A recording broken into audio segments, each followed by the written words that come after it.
സാറേ ഒരു ഡൗട്ട്, ഒരു ഫാമിലി ഈ ബൈക്കിൽ യാത്ര ചെയ്യുന്ന സമയത്ത് രണ്ടുപേര് ഹെൽമെറ്റ് ഇട്ട്, ഇപ്പൊ ചെറിയൊരു കൊച്ച് അതിനിടയിൽ ഉണ്ട് എങ്കിൽ അവർക്ക് ഹെൽമെറ്റിന്റെ അതേപോലെ ബാക്കി കാര്യങ്ങൾ സേഫ്റ്റി പ്രിക്കോഷനുമായി ബന്ധപ്പെട്ട് ഇപ്പൊ അടുത്തൊരു വിശകലനം ഉണ്ടായിരുന്നല്ലോ, കുറച്ച് കോംപ്ലിക്കേഷൻ ഉണ്ട്, അതിനൊരു ക്ലാരിറ്റി എങ്ങനെ തരാൻ പറ്റുമോ?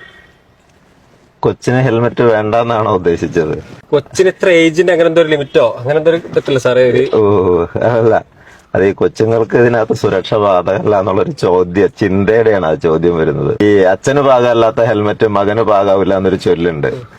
ഇവിടെ നമ്മുടെ കുട്ടികളെ കൊണ്ട് യാത്ര ചെയ്യുന്ന സമയത്ത്, ഒരു മോട്ടോർ സൈക്കിളിൽ യാത്ര ചെയ്യുന്ന സമയത്ത് ഒരു തുറന്ന പ്രതലത്തിൽ ഇരുത്തിക്കൊണ്ടാണ് നമ്മൾ അവനെ കൊണ്ടുപോകുന്നത്. തീർച്ചയായിട്ടും അത് വളരെ ഡേഞ്ചറസ് ആയിട്ടുള്ള സംഗതിയാണ്. നമുക്കൊരു മണിക്കൂറിൽ 60 കിലോമീറ്റർ വേഗതയിൽ ഒരു മോട്ടോർ സൈക്കിൾ ഓടിക്കുക എന്ന് പറഞ്ഞാൽ ആ പെട്രോൾ ടാങ്കിന്റെ മുകളിലിരിക്കുന്ന കൊച്ച് ഒരു പലകപ്പുറത്തിരുത്തിയിട്ട് മണിക്കൂറിൽ 60 കിലോമീറ്റർ വേഗതയിൽ ഓടിച്ചാൽ ഒരു സെക്കൻഡിൽ 17 മീറ്റർ അത് പറക്കുന്നുണ്ട്.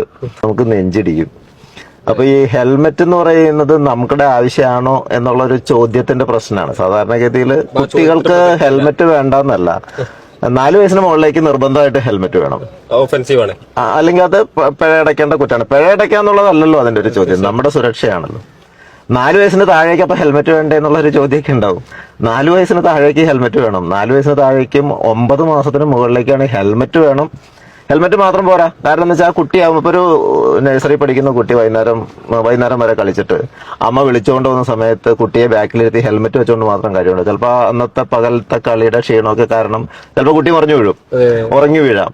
അപ്പൊ ആ കുട്ടിയെ അവിടെ ബന്ധിപ്പിച്ച് നിർത്താനുള്ള ഒരു സംഗതി, കാരണം ആ കുട്ടിക്ക് സ്വന്തമായിട്ട് പിടിക്കാനുള്ള ഒരു ആരോഗ്യം കുറവുണ്ടാവാം. അപ്പൊ സ്വാഭാവികമായിട്ടും അമ്മയുടെയോ അച്ഛന്റെയോ ശരീരത്തോട് ചേർത്ത് ബന്ധിപ്പിക്കുന്ന ഒരു സേഫ്റ്റി ഹാർനസ്, സേഫ്റ്റി ബെൽറ്റ്, എന്തൊക്കെ ചൈൽഡ് ഹെൽമെറ്റ്, സേഫ്റ്റി ഹാർനസ്, 40 കിലോമീറ്ററിലധികം വേഗത ഉണ്ടാവരുത്. അതാണ് അതിനകത്ത്. കാരണം ഒരു കുട്ടിക്ക് സ്വന്തമായിട്ടൊരു വാഹനത്തിൽ യാത്ര ചെയ്യാൻ 9 മാസം താഴേക്കാണെങ്കിൽ സ്വന്തമായിട്ട് യാത്ര ചെയ്യാനുള്ള ഒരു കപ്പാസിറ്റി ഇല്ല എന്നുള്ള കൺസെപ്റ്റിലാണ് ഈ 9 മാസത്തിന്റെ വച്ചേക്കുന്നത്. 2022 വന്നൊരു മാറ്റാണ്, നിയമമാണ്.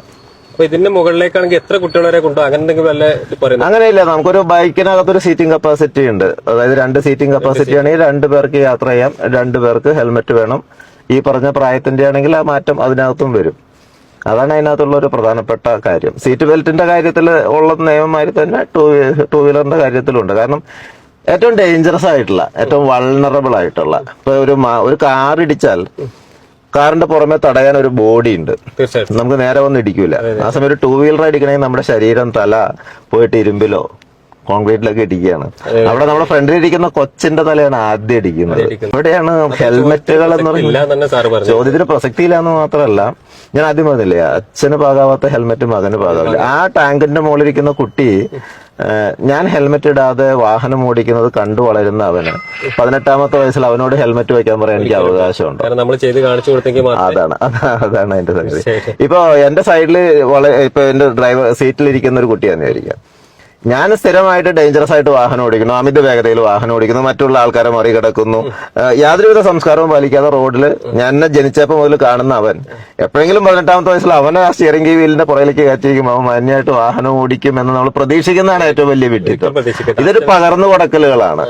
ആ സംസ്കാരം വീട്ടിൽ നിന്ന് ഉണ്ടായി വരേണ്ടതുണ്ട്. കാരണം നമ്മുടെ കുട്ടികൾ നമ്മുടെ ഏറ്റവും പ്രധാനപ്പെട്ട സ്വത്താണ്. അതിന്റെ സുരക്ഷ നമ്മുടെ ബാധ്യതയാണെന്നുള്ള തോന്നലാണ് അതിനകത്ത്. ഞാൻ ചോദിച്ച ചോദ്യം പൊതുസമൂഹം സാധാരണ ചോദിച്ചുകൊണ്ടിരിക്കുന്ന അല്ല, അത് ഹെൽമെറ്റ് സീറ്റ് ബെൽറ്റിന്റെ കാര്യത്തിൽ ഇപ്പോഴും നമുക്ക് ധാരണയില്ലാത്തതാണ്. കാരണം 4 വയസ്സിന് താഴേക്ക് ഹെൽമെറ്റ് വേണ്ടല്ലോ എന്നൊക്കെ ചോദിക്കുന്നത് തന്നെ അതിന്റെ ഭാഗമായിട്ട് വരുന്നൊരു ചോദ്യമാണ്. Okay, thank you. വളരെ വാല്യുബിൾ ആയിട്ടുള്ള ഇൻഫർമേഷൻ സാർ തന്നത്. റോഡ് സേഫ്റ്റിയുടെ ഭാഗമായിട്ട് അപകടങ്ങൾ കുറക്കുക എന്നുള്ളൊരു കൺസെപ്റ്റിൽ മാത്രമാണ് ഇത്തരം വീഡിയോ ചെയ്യുന്നത്. ഇതൊക്കെ മാക്സിമം എല്ലാ ഗ്രൂപ്പിലേക്കൊക്കെ ഷെയർ ചെയ്തുകൊണ്ട് സപ്പോർട്ട് ചെയ്യുക. Thank you.